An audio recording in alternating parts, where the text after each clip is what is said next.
കറീസ് കിച്ചണിലേക്ക് എല്ലാവർക്കും സ്വാഗതം. നമ്മൾ ഇന്ന് ഉണ്ടാക്കാൻ പോകുന്നൊരു വെറൈറ്റി ഒരു ചിക്കൻ കറിയാണ് കേട്ടോ. അപ്പോൾ അതിന് വേണ്ടിയിട്ട് ഞാനൊരു 1 കിലോ ചിക്കൻ എടുത്തിട്ടുണ്ട്. അതേപോലെ തന്നെ ഒരു 4 നേന്ത്രക്കായ നമ്മൾ തൊണ്ട് കളഞ്ഞ് കറ കളഞ്ഞ് നമ്മൾ കഴുകി വെടുപ്പാക്കി വെച്ചതാണ്. അതേപോലെ തന്നെ നമുക്കൊരു 4 സവോള, ഇഞ്ചി വെളുത്തുള്ളി പേസ്റ്റ്, കറിവേപ്പില, തക്കാളി, പച്ചമുളക് നിങ്ങൾക്ക് ആവശ്യത്തിന്. അപ്പോൾ നമുക്ക് ആദ്യം തന്നെ ചെയ്യേണ്ടത് ഈ 4 സവോളയിൽ നിന്ന് ഒരു സവോള നമുക്ക് വറുത്ത് കോരി ആദ്യം തന്നെ എടുക്കാം. ഇപ്പം നമ്മൾ നല്ല ചൂടായി കിടക്കണ ചട്ടിയിലേക്ക് വെളിച്ചെണ്ണ ഒഴിച്ചിട്ടുണ്ട് കേട്ടോ.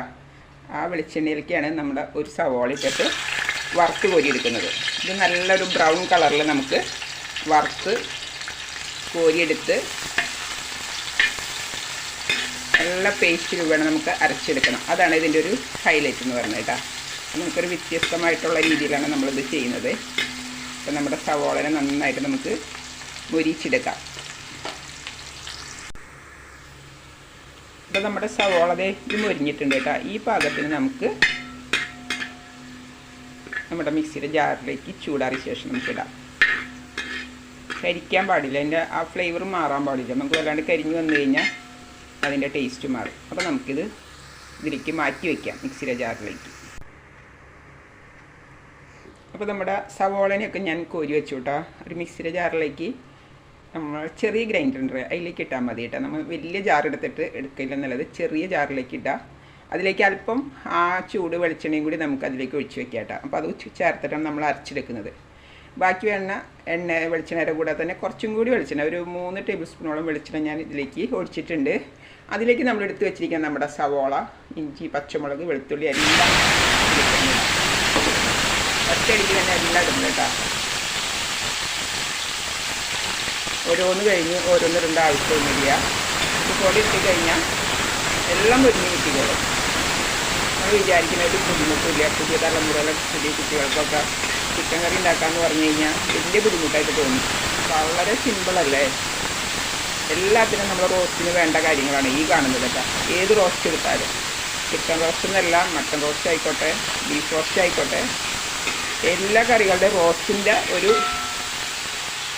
മെയിൻ ഇൻഗ്രീഡിയൻറ്റ് എന്ന് പറഞ്ഞു കഴിഞ്ഞാൽ ഈ വക ഐറ്റംസാണ്. സവോള, ഇഞ്ചി, വെളുത്തുള്ളി, പച്ചമുളക്, കറിവേപ്പില, തക്കാളി. ഇത് വാടി കഴിഞ്ഞാൽ നമ്മുടെ എല്ലാ പൊടികളും കൂടി ആഡ് ചെയ്ത് കഴിഞ്ഞാൽ നമ്മുടെ എന്ത് റോസ്റ്റിനും സൂട്ടബിളാണ്. അതിനുവേണ്ടി പ്രത്യേകിച്ച് പറയേണ്ട ആവശ്യം തന്നെ ഇല്ല കേട്ടോ. ഇന്ന റോസ്റ്റിന് അത് ചെയ്യണം. ഇതെല്ലാം നമ്മൾ എല്ലാ കറികൾക്കും ഉപയോഗിക്കുന്നതാണ് റോസ്റ്റിന്. അത് ചെയ്യുന്ന രീതിക്ക് മാത്രമേ വ്യത്യാസമുള്ളൂ. ചിലവർ ആദ്യം തന്നെ കുറച്ച് ചുവന്നുള്ളി ഇട്ട് മൊരിച്ച ശേഷം സവോള ഇടും. സവോള മൊരിഞ്ഞ ശേഷം പിന്നെ ഇഞ്ചി വെളുത്തുള്ളി ഇടും, പിന്നെ തക്കാളി ഇടും. ഇതൊക്കെയാണ് സാധാരണ ചെയ്യാറുള്ളത്. ഇങ്ങനെ ചെയ്യുമ്പോൾ നമ്മുടെ പണിയൊക്കെ വേഗം എളുപ്പമാവും കേട്ടോ. ഒറ്റയടിക്ക് പണി എളുപ്പമാവും. പിന്നെ നമ്മൾ ചെറിയൊരു ചട്ടിയിലൊക്കെ നമ്മൾ ചെയ്യുമ്പോൾ കുറച്ച് സമയം എടുക്കുന്നു മാത്രമേ ഉള്ളൂ. ക്വാണ്ടിറ്റി കൂടുമ്പോൾ നമുക്ക് ഏറ്റവും നല്ലത് ഉരുളി പോലത്തെ ചട്ടികളായിരിക്കും എടുക്കുന്നത് നല്ലത്. വേഗം മൊരിഞ്ഞ് കിട്ടും. അപ്പോൾ നമുക്കിതിലേക്ക് അല്പം ഉപ്പും കൂടി ആഡ് ചെയ്യാം. അപ്പോൾ പെട്ടെന്ന് നമുക്ക് ആയിക്കോളൂ. അപ്പോൾ ഞാനിതിലേക്ക് 1 സ്പൂണോളം ഉപ്പ് ആഡ് ചെയ്തു. ഉപ്പ് ആഡ് ചെയ്താലുള്ള ഗുണം എല്ലാവർക്കും അറിയാവുന്നതാണല്ലോ അല്ലേ. പെട്ടെന്ന് നമ്മുടെ സവോളയും തക്കാളി മെൽറ്റാവും. അപ്പോൾ ഇത് ഇവിടെ കിടന്നിട്ട് 5 മിനിറ്റ് കഴിയുമ്പോഴേക്കും നമ്മുടെ സവോളയും തക്കാളിയൊക്കെ ഒന്ന് ഇതായി വരും. അതേ സമയം തന്നെ നമ്മൾ എടുത്ത് വെച്ചിരിക്കുന്ന സവോള ഉണ്ടല്ലോ, വറുത്ത് വെച്ചിരിക്കുന്ന സവോളനെ നല്ല പേസ്റ്റ് രൂപേണ നമുക്ക് അരച്ചെടുക്കാം ചൂടാറിയ ശേഷം. അപ്പം നമ്മൾ അതിലേക്ക് അല്പം വെളിച്ചെണ്ണ ചേർത്തിട്ടുണ്ട് കേട്ടോ. ആ നമ്മൾ വറുത്ത് കോരിയ എണ്ണയിൽ നിന്ന് കുറച്ച് ഒഴിച്ചിട്ടുണ്ട്, നല്ല മഷി പോലെ കിട്ടാൻ വേണ്ടിയിട്ട്. സവോള മാത്രം ഇട്ടിട്ട് അരച്ച് കഴിഞ്ഞാൽ നമുക്ക് വിചാരിച്ച പേസ്റ്റ് രൂപേണ നമുക്ക് കിട്ടിയെന്ന് വരില്ല.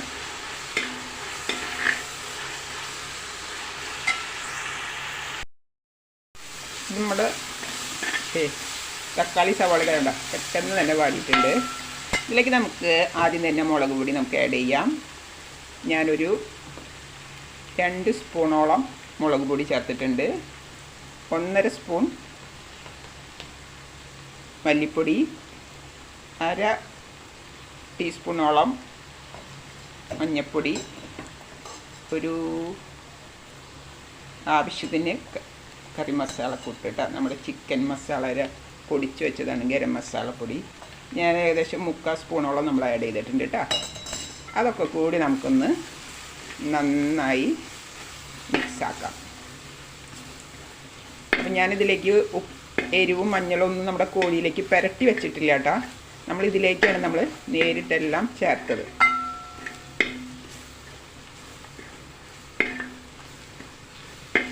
അപ്പം അതുകൊണ്ടാണ് ഞാൻ 2 സ്പൂണോളം നമ്മുടെ മുളക് പൊടി നമ്മൾ ആഡ് ചെയ്തത്.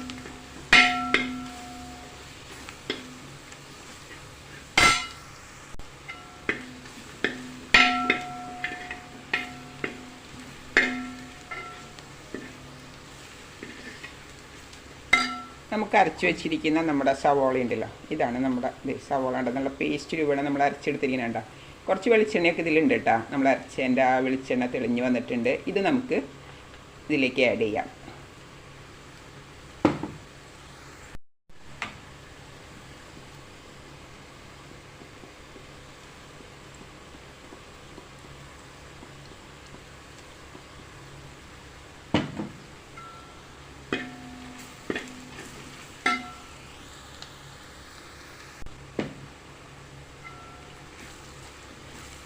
നമ്മൾ സവോള പേസ്റ്റ് നമ്മളിതിൽ ആഡ് ചെയ്ത ശേഷം നന്നായിട്ടൊന്ന് ഇളക്കിയിട്ട് നമുക്ക് നമ്മുടെ ചിക്കൻ ആഡ് ചെയ്യാം.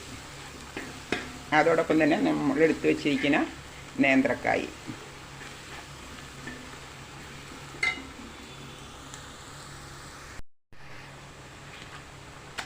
നമ്മുടെ ചിക്കനെ നമുക്കിതിലേക്ക് ഇടാം.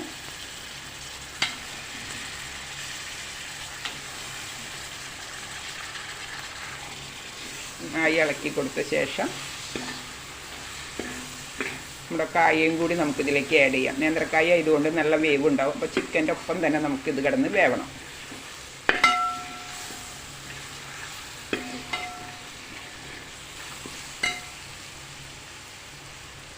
ഞാനിടൊപ്പം തന്നെ കായ ഇട്ടു കേട്ടോ.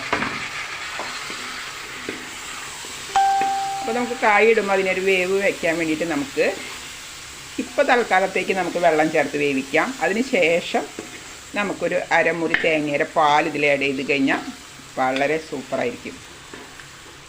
അപ്പോൾ ആ കായയിൽ നമ്മുടെ തേങ്ങാപ്പാലിൻ്റെ ടേസ്റ്റും സവോള പേസ്റ്റും എല്ലാം കൂടി ഒരു പ്രത്യേക രുചിയായിരിക്കും കേട്ടോ. അപ്പോൾ നമുക്കിതിലേക്ക് ഇപ്പോൾ തൽക്കാലത്തേക്ക് നമുക്ക് ഒരു 1/2 കപ്പ് വെള്ളം ചേർക്കാം.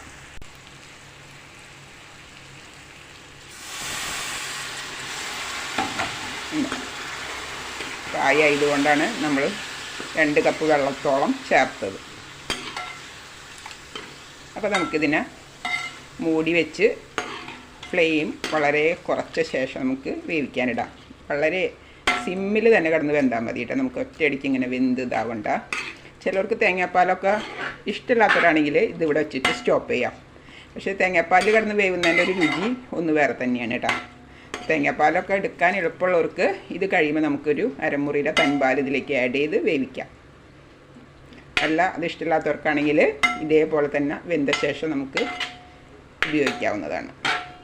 അപ്പോൾ സിമ്പിൾ റെസിപ്പിയാണ്. അതോടൊപ്പം തന്നെ അല്പം വെറൈറ്റിയിലുള്ള, സാധാരണ ആരും അധികമൊന്നും ചെയ്യാത്തതാണ് ഇങ്ങനെ സവോള വറുത്തരച്ച് ചെയ്യുന്നതും. തേങ്ങാപ്പാൽ സാധാരണ എല്ലാവരും ചേർക്കുന്നതൊക്കെ ഉള്ളവരാണ്. പക്ഷേ ഇങ്ങനെ ചെയ്ത് നിങ്ങൾ നോക്കട്ടോ. അപ്പോൾ അതിൻ്റെ ഒരു രുചി ഒന്ന് വ്യത്യസ്ത ടേസ്റ്റ് ആയിരിക്കാം. അപ്പോൾ നമ്മുടെ കറിയൊക്കെ വെന്ത് നല്ല എന്താ പറയുക കുഴമ്പനായി തീർന്നിട്ടുണ്ട് കേട്ടോ. അപ്പോൾ നമ്മുടെ ചിക്കനും കായൊക്കെ നന്നായി വെന്തിട്ടുണ്ട്. ഒരു സെമി ഗ്രേവിയിലാണ് ഈ കറി ഉണ്ടാവേണ്ടത്. അപ്പോൾ നമുക്കിത് ചപ്പാത്തിക്കൊക്കെ ഉപയോഗിക്കുന്നവർക്ക് ഉപയോഗിക്കാം. ചോറിനാണ് ഏറ്റവും സൂട്ടായിട്ടുള്ളത്. അപ്പോൾ നമുക്കിതിനൊരു സെർവിങ് ഡിഷിലേക്ക് നമുക്ക് പകർത്താട്ടോ. അപ്പോൾ നമ്മുടെ കറിയൊക്കെ തയ്യാറായി കഴിഞ്ഞു. നിങ്ങളതുപോലെ തന്നെ ഉണ്ടാക്കി നോക്കുക. വളരെ എളുപ്പത്തിൽ വളരെ രുചികരമായിട്ട് നമുക്ക് വീട്ടിൽ ഉണ്ടാക്കാവുന്നതാണ്. അപ്പോൾ നിങ്ങൾക്ക് എല്ലാവർക്കും ഇഷ്ടപ്പെട്ട് കാണുമെന്ന് കരുതുന്നു. ഇഷ്ടമാണെങ്കിൽ ലൈക്ക് ചെയ്യുക, കമൻറ്റ് ചെയ്യുക, സബ്സ്ക്രൈബ് ചെയ്യുക. Thank you.